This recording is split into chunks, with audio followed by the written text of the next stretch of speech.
This new movie doesn't even have an IMDb page yet because it is still in the rumor sphere. It is Inspector Gadget. Brian and I were on Instagram and we caught a headline that made us go, oh, Will Ferrell is in talks to be the lead and to be Inspector Gadget in this movie that will come out at some point. And I'll tell you, even though I've done a lot of negative criticism on Will Ferrell, there's nobody who likes him more than me. And this might be one of his first really good picks in a long time. And here's a little bit of something I wanted to add and why that might be the case. And I did see this on Instagram, so it's not my credit. But Inspector Gadget is supposed to be someone who is clueless, accident prone, overly confident, and is somehow successful anyway. Similar to the Pink Panther kind of ethos, I think Will Ferrell would be perfect for this kind of role. So I'm very excited. And Brian, I didn't know if you knew this, but I just found out 5 minutes before this that it was originally an animated TV show meant for children, and it ran from 1983 to 1985. Obviously, Matthew Broderick starred in the movie that came out after that, I think in like 1999. But my opinion on that, as much as I love him, I just don't think he's the best cast for a movie like this. And I do think Will Ferrell is perfect for it. Well, I think they would call this go-go reboot, as Inspector Gadget would say. And, I think that this was, at least for our generation being born in 92, Inspector Gadget was kind of a hit classic. I don't know what it did to me. I think the novelty of the mechanics of it all. I actually went back and watched it, funny enough, not too long ago, and it was so bad. I don't know if I wasn't nostalgic about it, it would hold up. It's so goofy, but maybe it does. I'm sorry. I'm a little on the other side. I was shocked to hear that you think that this is a good pick, because I actually could see this going really bad. And I think that this is just like a tough character where, I think if he's not somewhat badass, it's going to be goofy and stupid. I know it's supposed to be goofy and stupid, but it's going to come off just slop. I really think that, and I think the way that you actually make this movie good is if he's badass and he's actually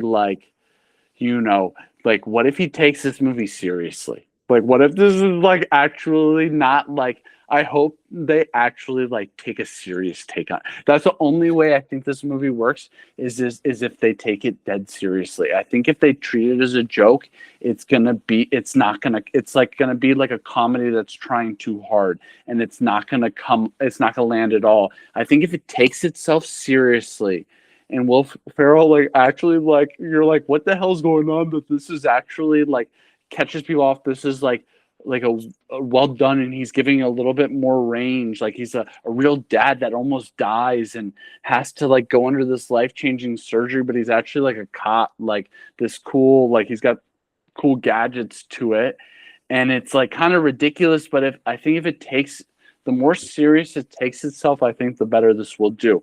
I think if they go down, I think it'll be a real forgettable movie. Yeah, it could be. I mean, it's funny. As you were talking, I just looked up the IMDb rating for that movie you're talking about, the Inspector Gadget one, 1999, 4.2. Just one of the worst ratings. It's got a campiness charm to it, but it's just.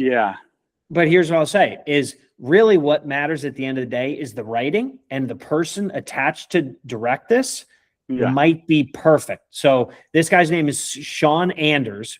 He has written We're the Millers, Sex Drive, She's Out of My League, and Hot Tub Time Machine. And he's also directed She's Out of My League, Horrible Bosses 2, and Daddy's Home 1 and Daddy's Home 2.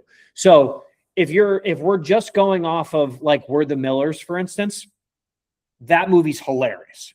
Yeah. And so I think Brian's right. If they try to lean too much into the kiddie stuff, it will not do well. But if there's an element of seriousness to his backstory to make it seem somewhat authentic and real, I think it could really work, again, if they pull off the writing. But yeah, we'll see. We'll see. I'm just, Will Ferrell has not been on a heater. He's That's been the on a opposite. cooler. So Yeah. you know what? If, past isn't always a predictor of the future. But I'm not high on Will Ferrell right now. And if No. he gives us anything of what he's done, and this is just some cash grab, quick, let's think they know, like, oh, this is an IP people love it, and just do this silly thing. Yeah, and I'll tell you, I am so confident that this golf show Brian and I talked about in a previous episode is going to bomb. He's done so many things that have been bad, but this to me feels like it's actually got a chance. We'll see. If it's up to me, if I'm the studio, I'm making it for 20 to 30 million. I make it PG or PG-13 with that Pirates of the Caribbean feel, where it's like a PG-13, but it feels R because of how awesome the writing is and the mood, and it's just so well put together. How crazy would an R-rated Go-Go Gadget be? And he was just like unhinged and just like ripping throats and like just like the first scene is like Will Ferrell punching through. You just need to. I'm tired of Hollywood making safe decisions. Like, start making movies fun, and like doing a safe approach isn't going to work anymore. And they need to start doing bold stuff like that. I'm joking, but I'm dead serious. If they made an R-rated Go-Go Gadget, there is a 2,000% chance more likely that I am going to go see that movie than if it was PG-13. Sure. I mean, yeah, we'll see. It's going to be up to the writing per usual. I mean, that's really all it comes down to, and then the execution of that writing. So we'll see. But, based on his track record, I'm super nervous, but I actually am excited to see what happens. I don't know. But, yeah, so that's Inspector Gadget for you folks. The rumors around Will Ferrell potentially starring, I don't know who would be better than him.